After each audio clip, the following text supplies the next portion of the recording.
Kata beliau, wa tu'minul firqatun najiyatu ahlus sunnati wal jama'ati bil qadari khairihi wa syarrihi. Dan al-firqatun najiyah, kelompok yang selamat dari 73 kelompok-kelompok kaum muslimin, ahlus sunnah wal jamaah, mereka mengimani takdir yang baiknya maupun yang buruknya. Sebagaimana dalam hadis riwayat Muslim yang terkenal tersebut, hadis Jibril dan hadis-hadis lainnya, wa tu'minu bil qadari khairi wa syarri, demikian kata Nabi sallallahu alaihi wasallam. Dan rukun iman yang keenam, beriman kepada takdir yang baik maupun yang buruk. Bahkan menarik di situ, Nabi sallallahu alaihi wasallam bersabda dengan teks begini, antu'mina billahi wa malaikatihi wa kutubihi wa rusulihi wal yaumil akhir. Semua dengan atof. Kemudian yang terakhir, rukun yang keenam, sebenarnya bisa juga dengan atof langsung, tetapi beliau mengulang fi'ilnya dengan mengatakan wa tu'mina bil qadari khairi wa syarri. Dan ini penegasan dari beliau mengenai keimanan terhadap takdir yang baik dan yang buruk.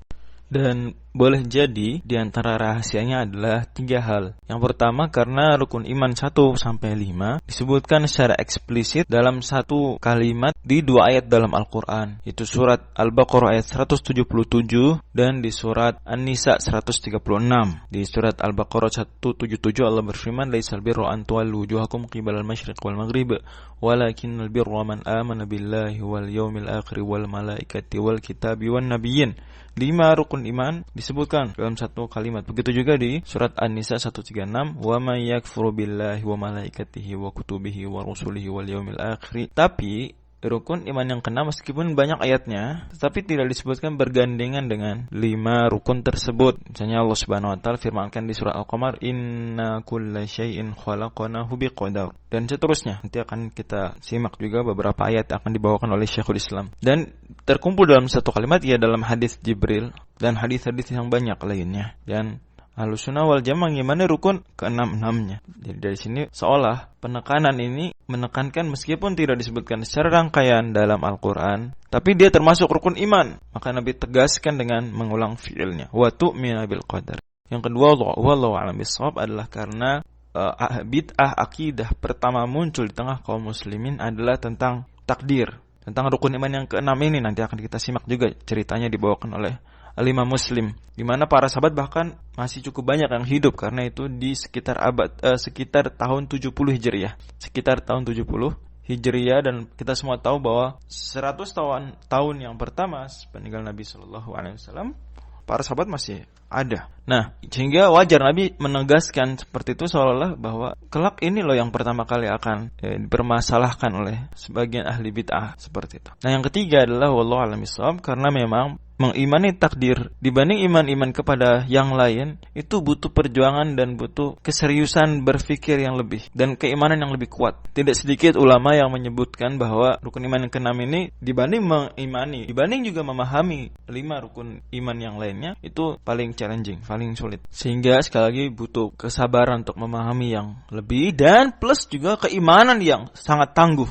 Sehingga kita ketika ada titik dan sampai pada titik itu sudah di luar jangkauan akal kita tidak memahaminya, maka sebagaimana dikatakan oleh Imam Ahmad, kita taslim, tunduk patuh, serahkan pada Allah Subhanahu wa taala, yakin bahwasanya Allah Subhanahu wa taala tersucikan dari kekurangan, tersucikan dari kezaliman, bahwasanya Islam ini sempurna. Islam sebagaimana dikatakan para ulama mungkin yuhirul uqul, membuat bingung terkadang bagi sebagian orang, tapi tidak mungkin Islam datang membawa sesuatu yang mustahil secara akal. Mustahil. Cuma akal kita nyampe enggak, itu saja. Dalam usul sunnah, Al-Imam Ahmad rahimahullah ta'ala mengatakan, wa minas sunnatil lazimatil lati man taraka minha khoslatan lam yaqbalha wa lam yu'min biha lam yakun min ahliha al-imanu bil qadari khairi wa syarrihi wat tasdiq bil ahadithi fihi wa man lam ya'rif tafsir al-hadithi wa yablughu aqluhu faqad kufiya dzalik wa ukimalah fa alaihi al-iman wa taslim. Kata beliau, termasuk akidah yang harus diyakini setiap muslim, dan siapa yang meninggalkannya, siapa yang tidak menerimanya, tidak mengimaninya, maka tidak termasuk Ahlussunnah wal Jamaah adalah apa? Mengimani takdir yang baik dan yang buruk, mempercayai, mengimani hadis-hadis tentang hal tersebut.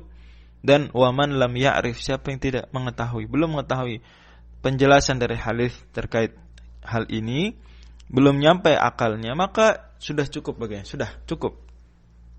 Anda iman di situ, memang iman. Sudah. Ya. iman kita fahami semampu kita sesuai dengan penjelasan Al-Quran, Sunnah, dan penjelasan para ulama. Lebih dari itu ada yang tidak kita fahami, maka cukup sudah. Memang itu akal terbatas. Ada hal gaib jauh, ya, lebih banyak daripada itu yang kita belum nyampe akalnya. Tapi itu adalah mustahil, hanya kita belum nyampe saja. Fa'alil iman wa taslim, maka kata beliau wajib bagi dia beriman dan menyerahkan, tunduk patuh pada Allah Subhanahu wa taala. Dan tidak heran juga Nabi sallallahu alaihi wasallam bersabda kepada para sahabat, "Idza dzukirul qadaru fa'amsiku." Dalam hadis riwayat At-Tabarani, kalau sudah berdalam-dalam rinci tentang takdir, maka tahanlah. Ini ada titik di mana sudah cukup pembahasannya.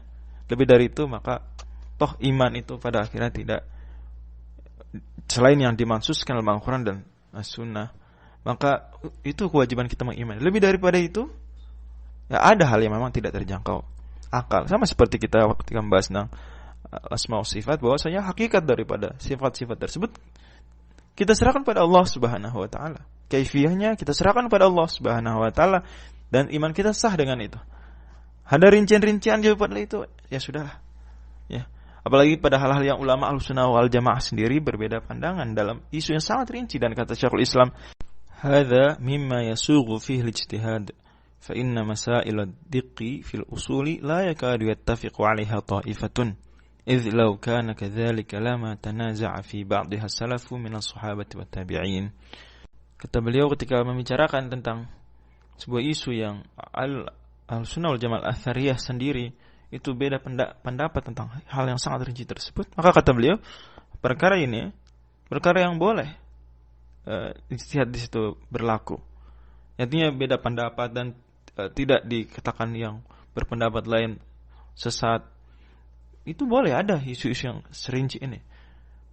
Karena memang masalah-masalah masailah diq, kata beliau, masalah sangat rinci fil usul dalam akidah, la yakadu yattafiqu 'alaiha ta'ifah. Tidak ada satupun kelompok yang bersepakat total dalam setiap rincian detail, sangat detail. Karena kata beliau, kalau memang harus semua sepakat dalam serinci-rincinya isu sekalipun, yang bahkan itu tidak ada teks tegasnya dalam Al-Quran dan hadis, tidak pula dalam perkataan para as-salaf, niscaya para salaf dari kalangan sahabat, tabi'in, atau setelah mereka dari salafus salih pun tidak akan beda pendapat. Nyatanya sama sahabat ada isu akidah mereka beda pendapat. Nyatanya sama tabi'in ada isu akidah yang sangat rinci mereka beda pendapat, dan seterusnya. Dan ini ranah yang diperkenankan internal Ahlussunnah wal Jamaah Al-Athariyah pun beda pendapat. Makanya Syekhul Islam dalam Al-Aqidah Al-Wasithiyah ini itu hanya membawakan hal-hal yang disepakati, orang Islam mengimaninya, ya. Lebih daripada itu yang sangat rinci, Syekhul Islam hindari, tidak bahas. Dan orang Islam juga, kaum muslimin, tidak ada kewajiban mereka untuk kemudian mencarinya hal-hal seperti itu yang sangat detail.